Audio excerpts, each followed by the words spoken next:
Bismillahirrahmanirrahim. Assalamualaikum warahmatullahi wabarakatuh.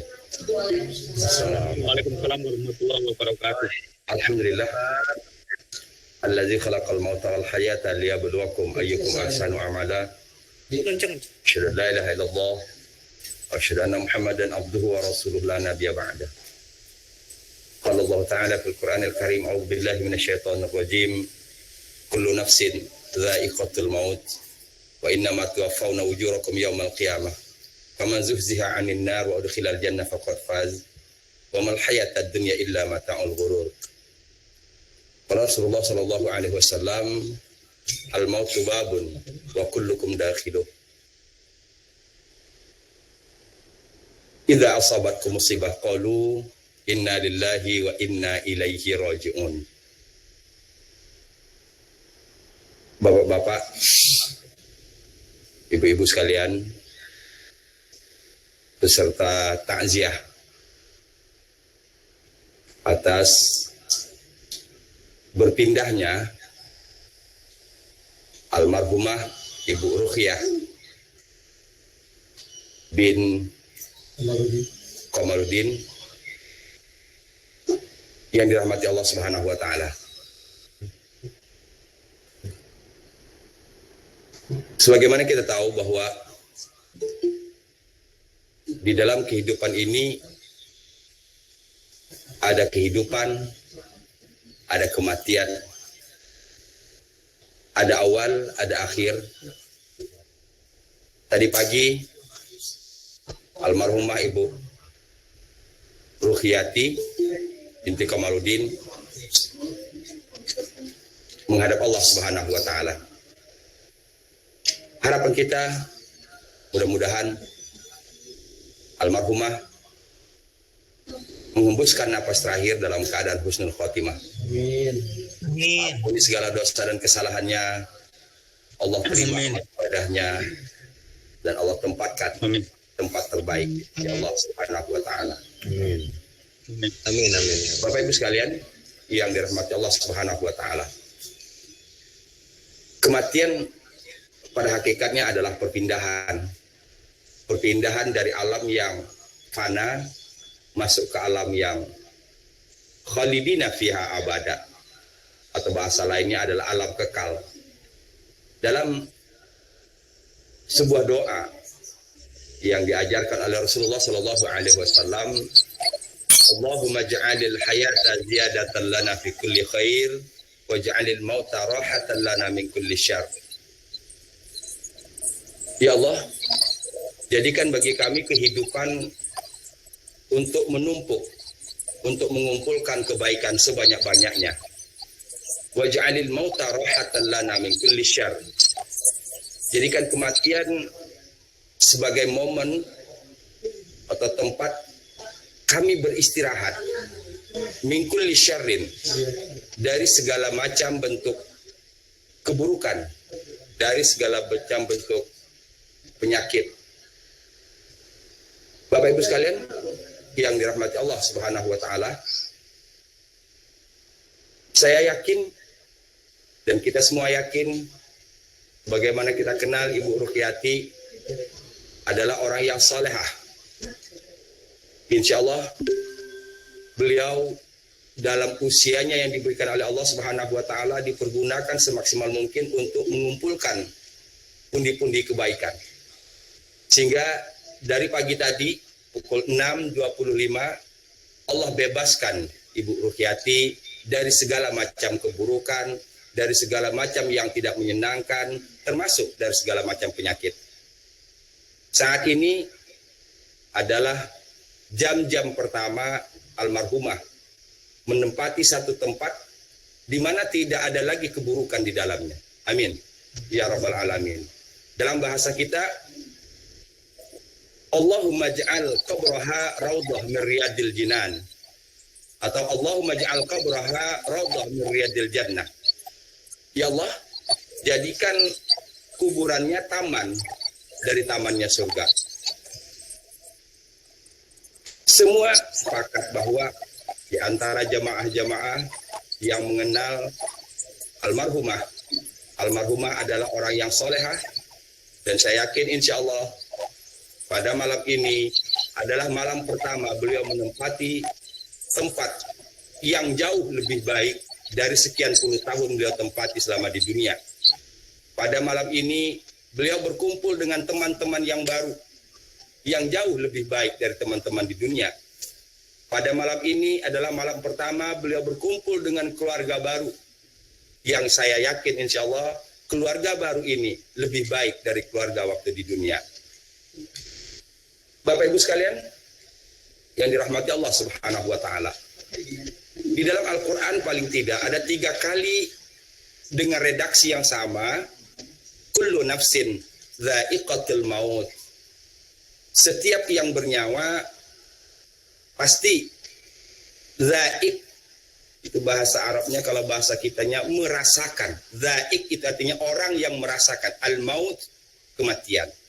Kita tahu bahwa di dalam Islam ada 2 macam bentuk kematian.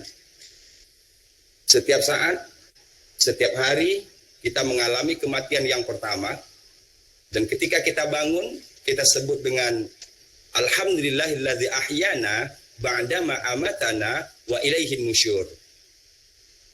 Dari 2 ini berarti bahwa kematian itu ada yang bersifat sebentar, kemudian roh dikembalikan lagi oleh Allah ke jasad, karena jasad masih efektif untuk ditempati kembali oleh roh. Keberlangsungan atau lamanya roh bertahan di jasad tergantung kepada jasad itu sendiri. Sahabat Quran, Bapak Ibu sekalian yang dirahmati Allah Subhanahu wa Ta'ala. Yang kedua adalah kematian dalam artian berpindah. Saya ingat ucapan Ali bin Abi Thalib, khuliqal insanu lil abad walakinnahu intaqala minad dar ila dar. Manusia pada esensinya diciptakan oleh Allah untuk abadi. Hanya saja untuk sampai kepada keabadian itu setiap manusia harus melewati halte demi halte. Kita tahu 9 bulan di alam kandungan, kemudian kita berpindah ke alam dunia. Perpindahan dari alam kandungan ke alam dunia disebut dengan lahir. Ketika kita lahir, semua orang tertawa, semua orang bahagia, semua orang tersenyum. Sementara kita perpindahan itu disikapi dengan menangis. Hakikat hidup ini cuma diminta oleh Allah Subhanahu wa Ta'ala untuk membalikkan kenyataan. Kalau dulu perpindahan dari alam kandungan ke dunia kita menangis, kita berharap ketika perpindahan dari alam dunia ke alam barzah, kita yang tersenyum, yang ditinggal menangis. Saya yakin insya Allah almarhumah sukses melakukan itu semua. Amin. Ya Rabbal Alamin. Dan kita berharap, kita berdoa kepada Allah, mudah-mudahan keluarga dan kita semua sukses menumpuk kebaikan selama hidup, sehingga insya Allah kematian adalah bukti kasih sayang Allah Subhanahu wa Ta'ala, membebaskan kita dari segala macam tugas, membebaskan kita dari segala macam yang tidak menyenangkan, membebaskan kita dari segala macam yang tidak baik. Amin. Ya Rabbal Alamin. Allahumma ja'alil hayata ziyadatan lana min kulli khair. Ya Allah, jadikan hidup kami ini sebagai penambah kebaikan sebanyak-banyaknya. Waj'alil mauta rohatan lana. Jadikan kematian rohah.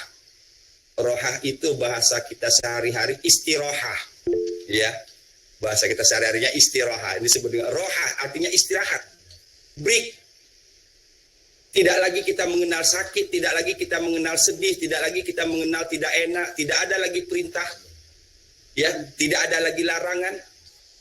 Jadi kalau dari sudut ini kita melihat kematian, maka barangkali yang perlu kita sedihkan hari ini adalah diri kita. Kita masih punya banyak tugas. Nanti subuh kita harus sholat subuh. Ya, kita harus berbakti kepada kedua orang tua. Kita harus berbuat baik kepada manusia. Kita harus memenuhi hak-hak orang yang paling dekat dengan kita. Masih ada rasa tidak enak, ada rasa sakit, ada rasa tidak nyaman. Ya, ini. Sementara almarhumah dari jam 6.25 tadi pagi udah bebas semua. Sudah bebas semua.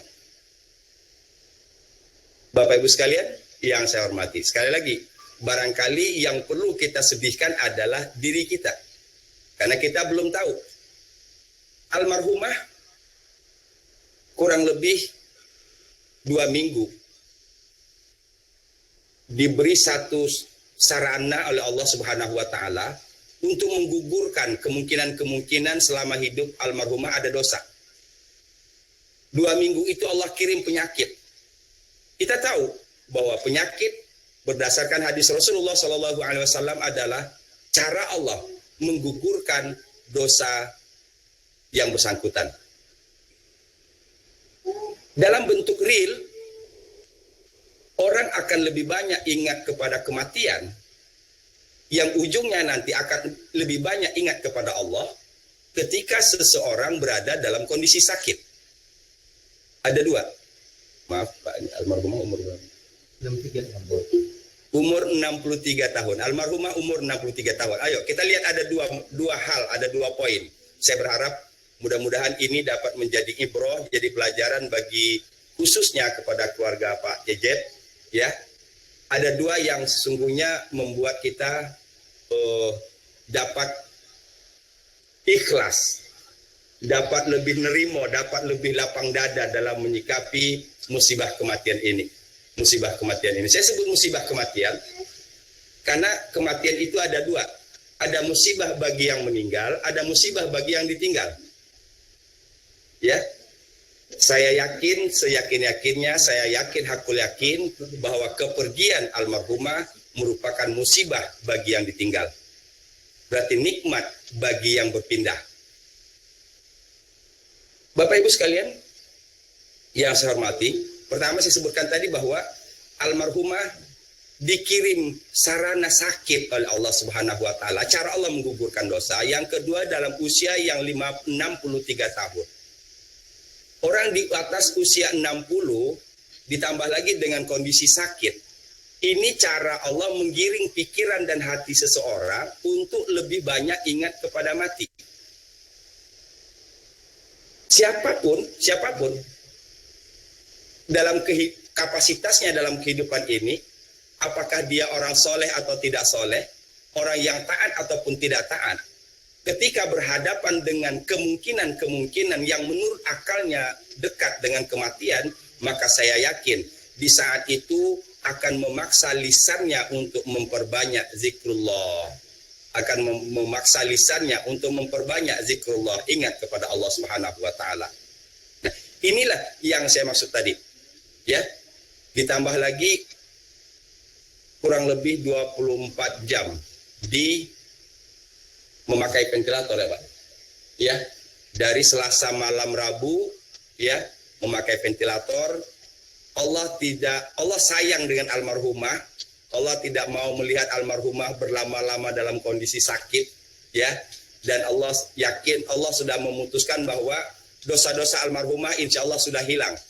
Karena dengan sakitnya dia lebih banyak mengingat Allah, dengan sakitnya dia ikhlas, insya Allah inilah cara Allah menghapuskan dosa dan kesalahan almarhumah. Bapak Ibu sekalian yang saya hormati. Tadi yang pertama poinnya adalah ketika kita berpindah dari alam kandungan ke alam dunia, kita menyebut dengan bahasa lahir. Namun ketika perpindahan dari alam dunia ke alam barzah, kita menyebutnya dengan mati, meninggal. Dalam bahasa agama adalah bahasa lain yang jarang kita pakai, dan lebih parah lagi kata ini kadang-kadang diperuntukkan untuk orang-orang yang khususon. Apa itu wafat? Ya, wafat itu sebenarnya bukan untuk kelas ningrat, wafat itu bukan untuk kelas pejabat, wafat itu untuk orang-orang yang soleh dan solehah. Itu dia kata kunci. Jadi kita jangan mau dibodohi dengan bahasa ya. Jadi wafat itu bukan untuk kelas ningrat, bukan ini darah biru, sebutannya bukan meninggal tapi wafat. Oh ini orang awam, sebutannya meninggal bukan wafat, tidak begitu. Wafat artinya sempurna. Apa yang sempurna? Proses pertumbuhan rohaniah ketika disandingkan dengan jasmani dalam hitungan sekian puluh tahun, maka rohaniah itu berkembang dengan baik, berkembang dengan sempurna, maka itulah yang disebut dengan wafat, artinya sempurna. Tuwafauna, ya, kalau bahasa Al-Baqarah Ali Imran tadi, tuwafauna, wafat artinya sempurna. Kita contohkan satu ilustrasi.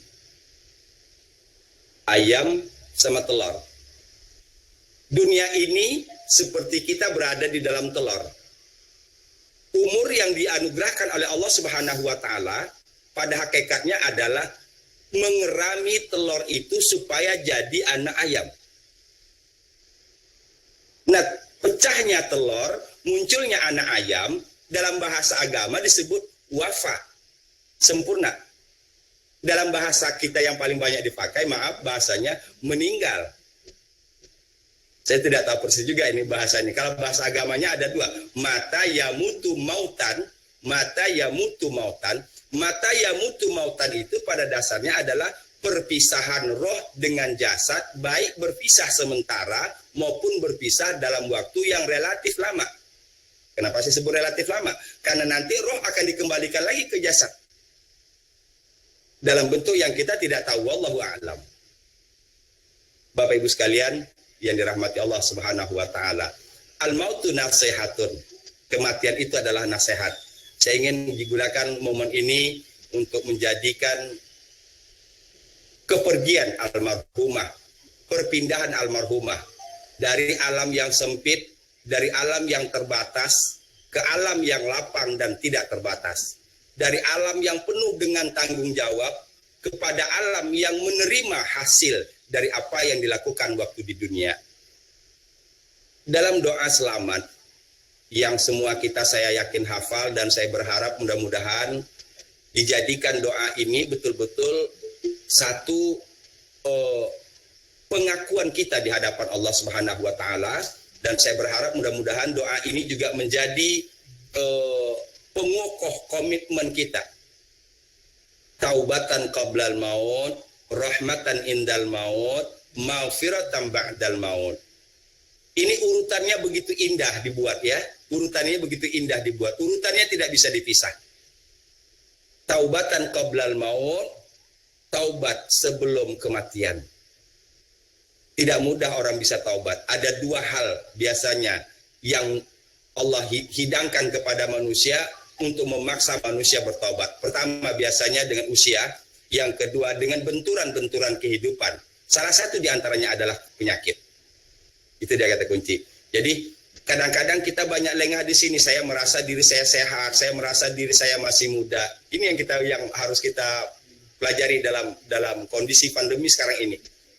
Ya, semakin menampakkan kepada kita bahwa tidak yang tadinya disebut tua lebih dulu, bisa jadi yang muda mendahului yang tua.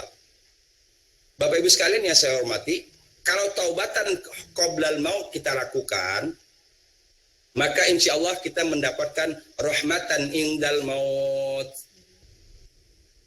Rahmatan indal maut dalam bahasa Al-Quran disebut Innal ladzina qalu rabbuna Allah thumma istaqamu tatanazzalu alaihimul malaikah alla takhafu wa la tahzanu wa abshiru bil jannati allati kuntum tu'adun. Innal ladzina qalu rabbuna Allah, sesungguhnya orang yang mengatakan Tuhan kami adalah Allah, Tumastaqamu, kemudian mereka istiqomah, konsisten dengan kalimat itu, apapun yang terjadi, la ilaha illallah, selama-lamanya. Tatanazzalu alaihimul malaikah, Allah turunkan kepada mereka malaikat. Ini turunnya malaikat ini menurut pendapat ahli tafsir adalah ketika yang bersangkutan sedang berhadapan dengan sakaratul maut. Sedang berhadapan dengan sakaratul maut.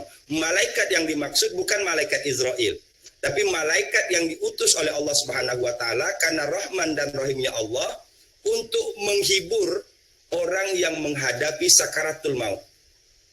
Di mana saat itu semua manusia, keluarga, bahkan orang yang paling kita cintai sekalipun tidak bisa memberikan hiburan, tidak bisa menghibur kita yang berhadapan dengan sakaratul maut. Apa kata malaikat? Allah takhafu, fulan bin si fulan, fulanah bin fulana. Allah takhafu, jangan takut. Jangan takut dengan malaikat maut. Jangan takut dengan sakaratul maut. Jangan takut dengan hal-hal yang terjadi setelah kematian. Kan biasanya kita takutnya kepada kematian kan berkaitan dengan 3 hal ini. Takut melihat wajah malaikat maut, takut dengan sakitnya sakaratul maut. Yang lebih banyak lagi adalah yang ketiga, takut dengan hal-hal yang terjadi setelah kematian. Ini malaikat menyampaikan kalimat ini. Allah takhafu, jangan takut. Kedua, wala tahzanu, jangan sedih ninggalin dunia, jangan sedih ninggalin keluarga, jangan sedih ninggalin harta, jangan sedih ninggalin yang lainnya. Wa absyiru bil jannah, aku sampaikan berita gembira, surga. Maka di saat itulah segala macam bentuk kesakitan, segala macam bentuk penyakit hilang adanya.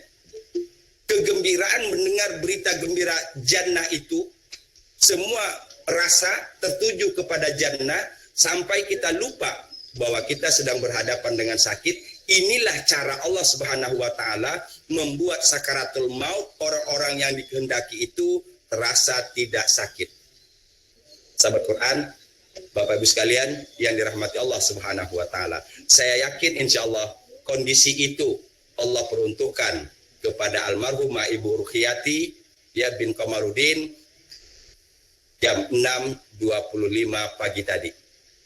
Sehingga insya Allah dengan wajah berseri mendapatkan berita gembira dari malaikat, wala tahzanu wa absyiru bil jannah, aku sampaikan berita gembira yaitu surga. Amin. Ya Rabbal Alamin. Bapak Ibu sekalian yang saya hormati, barangkali itu mau'izatil hasanah, hal-hal yang barangkali untuk dapat kita petik melalui takziah malam ini kepada keluarga. Saya berharap mudah-mudahan diberi kekuatan dan ketabahan oleh Allah Subhanahu wa taala. Silakan bersedih manusiawi. Hanya saja Rasul Shallallahu Alaihi Wasallam memberi batasan sedih itu. Jangan meratap, jangan melebihi dari 3 hari. Sedih dalam artian yang berlebihan, ya. Tidak ada yang namanya keluarga bisa tidak sedih selebih dari 3 hari, tidak ada. Pasti sedih. Cuman bedanya tadi, kesedihan itu tidak membuat dia sampai kepada meratap. Mengapa meratap tidak dibolehkan? Karena meratap pada hakikatnya adalah mempertanyakan keputusan Allah Subhanahu wa taala. Bukankah kita tahu Allah Al-Alim, Allah Al-Hakim, Allah Maha mengetahui, Allah Maha bijaksana. Tidak ada yang salah dalam ketetapan Allah, semua ketetapan Allah pasti benar. Sadaqallahul azim. Bapak Ibu sekalian yang saya hormati, untuk selanjutnya saya mengajak kita semua membaca beberapa surat dari Al-Quran. Kita mulai dari Al-Fatihah, Al-Baqarah 1-5, ayat kursi, Al-Baqarah 2 ayat terakhir. Kita lanjutkan Al-Ikhlas, Al-Falaq, An-Nas, untuk kemudian kita sama-sama tutup dengan doa. Ya, demikian barangkali kurang lebihnya, mudah-mudahan Allah kuatkan, Allah jadikan momen ini sebagai zikrul maut bagi kita semua. Rasul SAW menyebutkan, taraktu fikum nasihatain, aku tinggalkan kepada kalian 2 nasihat. Pertama, nasihat yang berbicara, yang kedua nasihat yang diam. Nasihat yang berbicara adalah Al-Quran, nasihat yang diam adalah kematian. Saya berharap yuk kita manfaatkan 2 penasehat itu. Karena saat-saat ini hampir setiap hari kita mendapatkan atau mendengarkan nasihat kematian. Mudah-mudahan kita jangan berasumsi bahwa kita hanya mengucapkan innalillah. Kita jangan hanya berasumsi kita mendapatkan berita duka. Kita jangan hanya berasumsi bahwa hari ini kita takziah mengantarkan si fulan bin si fulan ke pemakaman. Maka yang harusnya kita lakukan adalah bayangkan satu saat nanti yang kita tidak tahu kapan dan bagaimana, kita adalah yang diberitakan, kita adalah yang diantarkan. Bapak Ibu sekalian yang dirahmati Allah Subhanahu wa taala. Ini yang menjadi penting itu, ya. Sehingga saya berharap mudah-mudahan yuk kita semua dekatkan diri kita dengan Al-Qur'an, dekatkan diri kita dengan kematian, dalam artian jadikan kematian ini sebagai nasihat. Mari kita sama-sama membaca suratul Fatihah, nanti kita teruskan Al-Baqarah, ya. Untuk terakhir nanti kita sama-sama berdoa, mudah-mudahan almarhumah Ibu Ruqyati diampuni segala dosa dan kesalahannya, diterima amal ibadahnya, ditempatkan di tempat terbaik di sisi Allah Subhanahu wa taala. Keluarga yang ditinggalkan mudah-mudahan diberikan kekuatan, ketabahan dan keikhlasan. Kita semua mudah-mudahan dikaruniai oleh Allah Subhanahu wa taala penjagaan dan perlindungan dari hal-hal yang tidak kita inginkan. Bapak Ibu sekalian, ada yang saya lupa.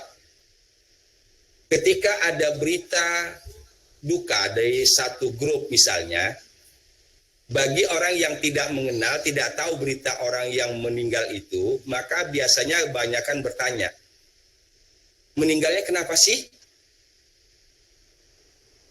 Dan nyaris, karena saya pengasuh banyak grup kajian, nyaris setiap grup itu pasti ada pertanyaan-pertanyaan seperti itu.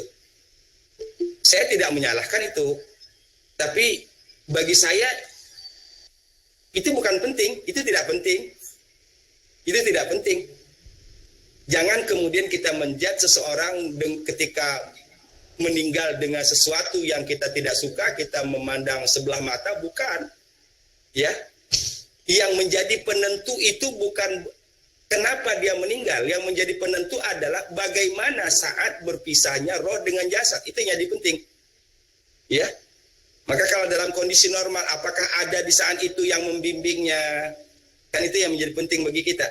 Apakah di saat sakaratul maut itu ada yang membimbing? Apakah di saat sakaratul maut itu ada yang mengucapkan kalimat la ilaha illallah? Sebelum saya baca Quran, saya ingin sampaikan dulu. Hari Selasa pagi, seorang jamaah terbaik saya, yang saya kenal dari sebelum saya menikah. Beliau mujahidah di Aisyah, ya, Larangan Indah. Habis sholat tahajud, kemudian beliau witir. Habis witir, beliau duduk sambil menunggu waktu subuh.